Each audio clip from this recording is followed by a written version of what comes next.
You have been lying in this bed for 22 years. You have not said a real sentence to the person next to you in 3 weeks. Not a fight. You have not said a real sentence to the person next to you in 3 weeks. A fight would have heat in it, spit, pulse, the old stupid electricity. This is quieter than that. This is 2 phones glowing in the dark, blue light making your face look like a ghost, your thumb moving over headlines you won't remember by morning. The mattress dips in the familiar place. The ceiling fan clicks once every rotation. Not a fight. You know the breathing next to you. You know the exact shift of a shoulder under the blanket. You know the smell of that shampoo, the one that never changed somehow, even after the kids left, even after the dog died, even after your knees started making that sound on the stairs. And still, there is a silence in the room with weight, not absence. Gravity. You don't fall asleep beside love anymore. You orbit it. Back then, it was supposed to be different. I've been acting like I don't care.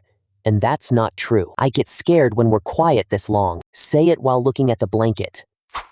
If eye contact feels like too much, say it with your throat tight. Say it badly. Say it in the doorway with the hall light behind you and the dog staring like you've interrupted a sacred ritual. The sentence does not have to fix the marriage. The sentence only has to crack the glass. Because silence wants you to believe everything real must arrive perfectly formed, with a plan and a tone and emotional maturity you never learned in the house you grew up in. Sometimes rescue sounds awkward. Sometimes love comes back wearing work socks. The person next to you has been waiting just as quietly. You remember the wedding, or some blurry VHS version of it. The rented hall with the bad carpet, the chicken and sauce nobody could name, your friends with too much hair and too much confidence. Somebody's uncle dancing like the world had already forgiven him. That is the third flip, and it may irritate you. Because you have built a whole case, you have evidence, dates, tone of voice. The vacation where you cried in the hotel bathroom with the fan on. The anniversary dinner where the conversation died before the bread came. The time you reached across the couch and felt a body go stiff,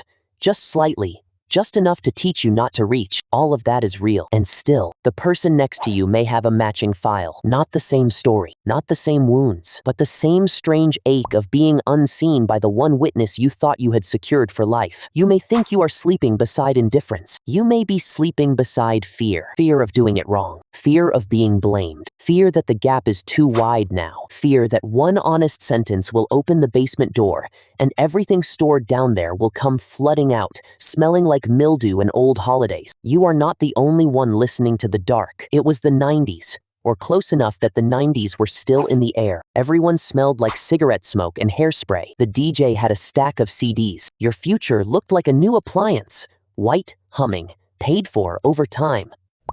Sometimes 2 people are waiting for permission from each other, and nobody moves. That is how homes become museums of almost. So now it is 2 a.m. again. 2 phones, same bed, same ceiling fan with its tired little click. The room smells faintly like laundry detergent and skin, and the dust that gathers on blinds no one wants to clean. Your thumb hovers over the screen. You can keep going. You can read one more article, watch one more clip, disappear 1 more inch into the blue light. You can let the silence collect another night of interest and tell yourself tomorrow is better for this kind of thing. Maybe tomorrow never comes in one big dramatic way. Maybe tomorrow just keeps arriving as another ordinary night where nobody says the sentence, but the person beside you shifts just a little and the blanket moves against your leg. There is still a body there, still warmth, still the breathing you could identify in a blackout. You do not have to save 22 years tonight. You are not going to become your parents. You only have to refuse to bury 1 more minute. Pick up the phone if you want, but do not disappear into it tonight. Put it face down and say the smallest true thing you can survive saying. A marriage can die in silence, but it can also hear 1 sentence and turn its head. That was the vow under the vows. You would not sit at a kitchen table in hard silence, scraping forks against plates. You would not sleep back to back for years. You would not stay for the kids and die by inches in the laundry room. You were friends. You talked. You had road trips and mixtapes and inside jokes so dumb you felt rich just having them. You believed love was a choice, and you were right. You just didn't know choosing gets harder when nobody is watching. The first decade didn't look like falling apart. It looked like doing what had to be done. The baby had colic. The mortgage had teeth. The minivan smelled like crackers, wet mittens, and old coffee. Your mornings started with one sock missing and somebody yelling from a bathroom. Your nights ended with your hands still resting on a pile of unfolded towels because you sat down for 1 second and your body shut off. You told yourself this was a season. You passed each other like night shift workers in the hallway. Did you pay the electric? Your mother called? There's a permission slip on the counter. We're out of milk. Logistics became the language. The calendar became the marriage. The refrigerator door held the evidence. Dentist appointment, soccer game, overdue bill, coupon for pizza. Nobody liked, but everybody ate. You were not cold. You were tired. That distinction mattered for a while. You could still find each other in flashes. A hand on the lower back at the sink. A laugh in the car when the kids finally fell asleep. A look across a living room full of plastic toys that said, "Can you believe this is our life?" But survival has a way of eating the soft parts first. One day, you looked up and realized you had built a family and misplaced the couple inside it. There was a moment. You remember it because nothing happened. That's the strange part. No slammed door. No discovery. No betrayal with lipstick on the collar or a text message lighting up at the wrong time. Just a Tuesday. You were standing in the kitchen, maybe cutting an onion, maybe rinsing a mug with a crack in it. The dishwasher was running too loud. The person you married walked in, opened a cabinet, took down a glass, filled it with water, drank it, and walked out. No touch, no joke, no "how was your day?" Not even a complaint. And your chest did that small collapse thing, like an elevator dropping half a floor. You wanted to say something, but everything sounded dramatic. "Are we okay? Do you still see me? When did this house get so quiet?" So you said, "There's leftovers." And that became the whole conversation. You can live years inside the sentence you almost said. Here is the first thing that messes with your head. The silence was not empty. It was accruing interest. Every unsaid thing did not disappear. It sat somewhere. It grew little claws. It attached itself to the next unsaid thing. The apology you swallowed. The resentment you called being practical.